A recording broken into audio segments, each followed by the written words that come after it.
Hi, this is Jing with the Bali Business Review. The streets of Bali feel strangely empty from neighborhood to neighborhood. So today I'll be going with our motorbike and also a drone to get the truth on the ground and in the sky for what might be happening in Bali during this third week of March. Why does it feel so empty in Bali at this time of year? We'll examine a few businesses and I'll give my opinions about different neighborhoods and what might be going on.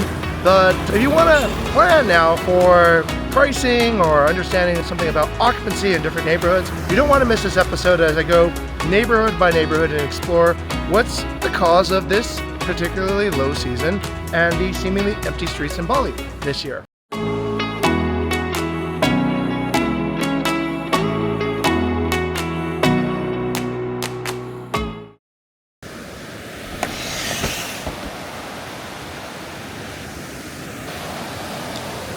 All right, my first stop is Kuta. And Kuta has clearly seen better days, as these days when I go around and look, it's kind of empty. The malls aren't doing so well. The beach, pretty empty as you can see behind me. I mean, we've already talked about this before in a previous episode. Kuta, for better or worse, suffers from a non-digital culture. The work that is being done in Kuta just simply doesn't appear very much in reviews. And the retail businesses don't really have internet presence, neither on social media nor very much on Google Maps. And plus, there's truly a lack of innovation. I mean, look at some of these stores. They've been pretty much the same, selling the same handicrafts and trinkets as when I first came to Bali. So Kuta is a down region.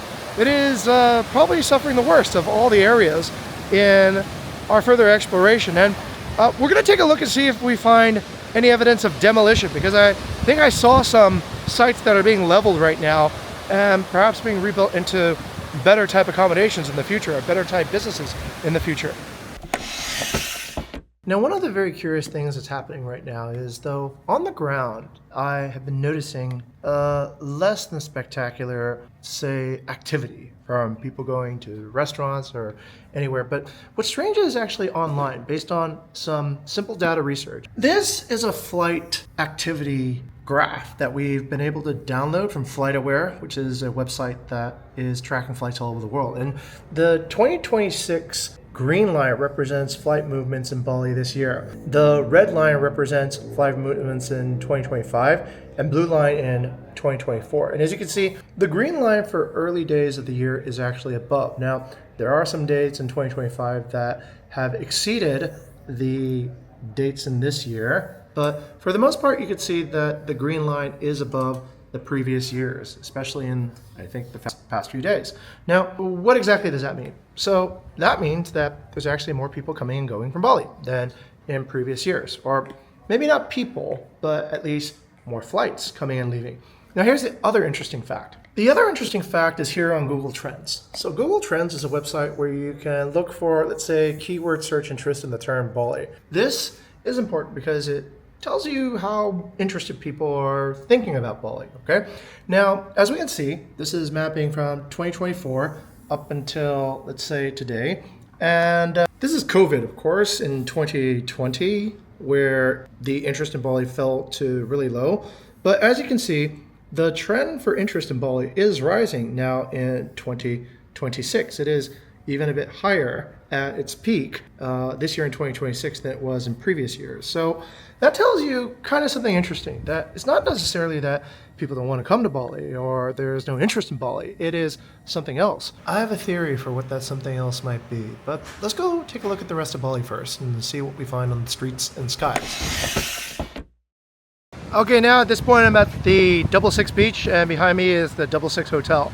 So we're gonna take the drone and fly it up in the air and see what we can see along the beach coastline. Now, if the coastline is busy, that's a pretty good proxy indicator that there's a lot of people going around. It's about 12 o'clock in the afternoon right now on a Thursday afternoon. So if the beach is busy, then it's busy. But if it's not, then we'll be able to see that from overhead. All right, so the one observation that I've made by flying this drone about 3 kilometers along Kuta to Legian to Seminyak is that the occupancy for the beach is terribly low. It's in fact almost zero. So there's almost nobody renting beach chairs or umbrella loungers or anything along about a kilometer and a half up Double Six to the north and about a kilometer and a half to the bottom. In fact, the promenade is also really empty, despite having kind of been continued in connecting these beaches here. So from all observations around the Seminyak area along the beachfront, where you would have expected most people to be, it's actually very empty today, and it's disturbingly so. Okay, here's a quick shout out to our own company, Buca Vista. If you are a property owner and you're seeking to get a valuation for how much your property is worth in these uncertain times, go to our landing page, put in your details, and we will send you a free valuation report based on estimates of discounted cash flow value. Okay, we're at one of the top attractions in Seminyak Beach, which is La Plancha. This is generally rated as the top destination to go in Seminyak. So, oh, wow, okay. I've never seen it so empty before. In fact, wow, okay. This is La Plancha. There's like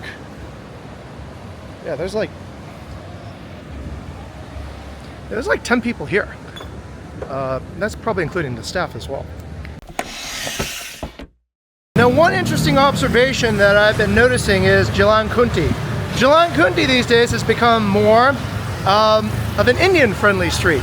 There's a lot more Indian restaurants and businesses available here offering vegetarian food and cuisine that Indian people like. Ironically, when I first came to Bali, this used to be where all the expats used to shop for their groceries. Now it's evolved. Now I'm gonna cruise down Jalan Oberoi and take a look at both sides. I'll bring you along for the ride so you can see what it looks like, okay? All right. Now this street normally isn't that busy during the daytime, but it is a underpinning landmark for the nightlife industry. This is Red Carpet Champagne. This is Malverde, and of course La Favela too behind us. But the years behind, these streets would be pretty busy with a kind of a rich activity of lunchtime things to do. But these days, as you see, there's almost nobody doing any of the retail. There's it's like I guess one couple over there strolling up and down, but a bunch of people just kind of waiting along, and there's this empty, dilapidated building,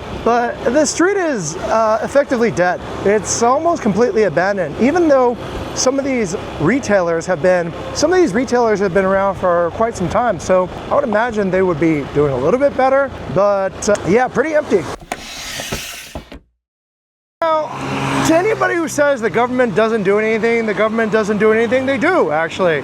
So this is a very strategic road linking Denpasar through Kerobokan to the shoreline regions, which basically connects the largest residential areas to some of the largest work areas. And if you can't see this, it's actually very wide and the traffic flows very easily now. So I think this is actually pretty smart. They've adjusted some of the flow of the traffic to allow for more throughput, but this is great. This reduces overall traffic and congestion on the roads because it reduces the congestion caused by commuting for workers living in the city to the shore. But as you can see right now, it's kind of empty still here. So I guess not a lot of people might be working. I'm right outside of what used to be known as the Canggu Club, and now it's Finn's Recreation Center. So it's pretty quiet here too in Canggu, at the southern entrance to Canggu, coming across from Batu Bilik and Seminyak. So we're gonna take the drone up in the sky again, take a look at a few sites. There's the old abandoned La Laguna site, which has seen better days, of course. Cafe Del Mar is out there. I've reached Brawa in Canggu at this point, and once again, the news on the ground is actually pretty surprising. The road is very new, if you can see that. It's got a new cover as asphalt, but also if you look ahead, pretty empty. Let's have a drive through and see what we see on the ground. All right, that's over there, Milk and Madu. They always do a fair humming business. And there's a plaza with shopping here. Mostly just employees parking there. This street doesn't get that much walking traffic, if you can see at the moment, and yeah, just not really quite doing it for anybody, right? Okay, pretty empty retail, food and beverage on the left. Well, this Balinese temple is getting an upgrade, so that's good. This junction, when things are really doing well, should be pretty busy, but this junction is also pretty light. New construction site, looks like a hotel right Yeah, Tiger Sushi. Tiger is a pretty old established food and beverage here, but pretty empty here, okay? I don't know, there's a bunch of dudes sitting outside the spa studio. Sushimi seems to be doing okay. And all right, we reached the three-way junction here. We're gonna pull a left to go towards Brawa Beach. All right, as you can see, pretty light. This place does pretty good. Margaret. I remember coming here last year and there was a person who was doing pretty well here. Okay. All right. Let's keep on going. The overall sense of the street is pretty modest. Not a lot of people at all. And I mean, that's unusual for this time of year because generally after Easter, we should see a pickup. But this year, no pickup. There's a dog crossing the street. Traditional retail. That's a pretty big signboard outside of Atlas. Usually when times are good, they have their acts up there, but there's no things going on. This looks like it went out of business over here. All right. More electric cars for sure, BYDs. And here's the Atlas parking lot, which is empty. We'll fly the drone up there in the sky to see how Atlas is doing, actually. That might be a fun thing to see. Well, one good thing about Bali is the abundance of electric vehicles now. Here's another BYD. Okay. There seems to be finally some people around somewhere. So, all right, I guess we finally found a bit of more people hanging out. This is Fins and Pantai Brawa. So, all right. It's about sunset time now, and I've reached Canggu here on Batu Brawa, not Batu Bolong. Anyways, Batu Bolong is down the beach over there, and we're gonna fly the drone up to take a look. We're right across from the very loud and proud Fins Beach Club. So we'll get a sense of what's happening along the beachfront here in the Brawa Canggu area. All right, as we fly the drone up here in the skies above Brawa, the first observation you might want to pay attention to is the, I guess, really thick crowds here at the Fins Beach Club. Now, they're offering free entry these days, which is a bit different than, you know, back in a year or two ago when there was just an admission fee. But that certainly seems to be drawing in the crowds. Meanwhile, next door Atlas also gets, I guess, some attendees in their beach club as well. Not as many, and you can see there's parts of Atlas that seem to be under construction now. There are some people who are traveling, I guess, or visiting Canggu, as opposed to Kuta and Seminyak this morning. Well, I was looking for traffic and I finally found it today. Here's the only place that there's any traffic. This is what is normally called the Canggu shortcut, but today it's it's pretty packed up to the gills there. Not sure there's gonna be much movement actually, but at least I found where everybody was, I suppose. Jalan Raya Canggu is like the busiest street right now in all of Bali. I'm not sure if it was like this during the daytime, but it's kind of like a nightmare at night.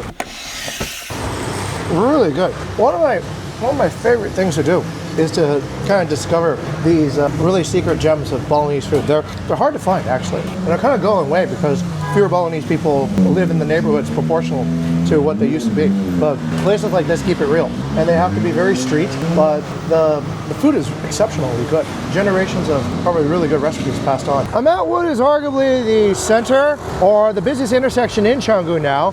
They put up a statue there of some Balinese hero to commemorate the site. This is where the bungee line, Deus and Hot Luigi's are, and the parking lot, let's go take a sneak peek inside the parking lot. Pretty full, and we're on Jalan Batu Bolong now.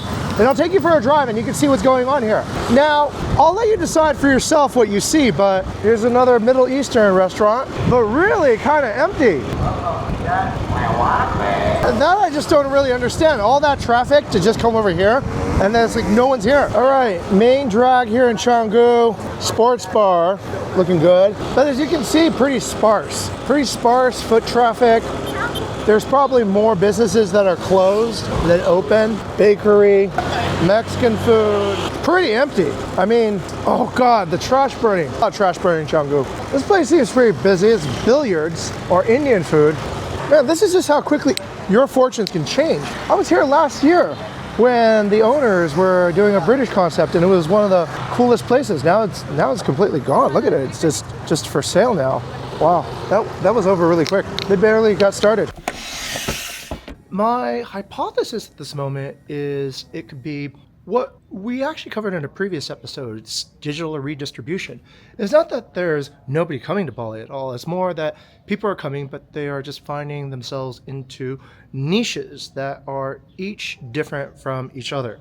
That would explain the lack of density in tourism concentrations in certain areas like you would expect in previous years. And the reason I suspect that that's the case, and something I learned in my travels in Silicon Valley to Meta, the Facebook headquarters, looking at how they develop WhatsApp, Instagram, and Facebook, is that the social way of discovering things to do is kind of disappearing. It's being replaced by AI recommendations. And I'll go into a little bit more detail what I mean by that.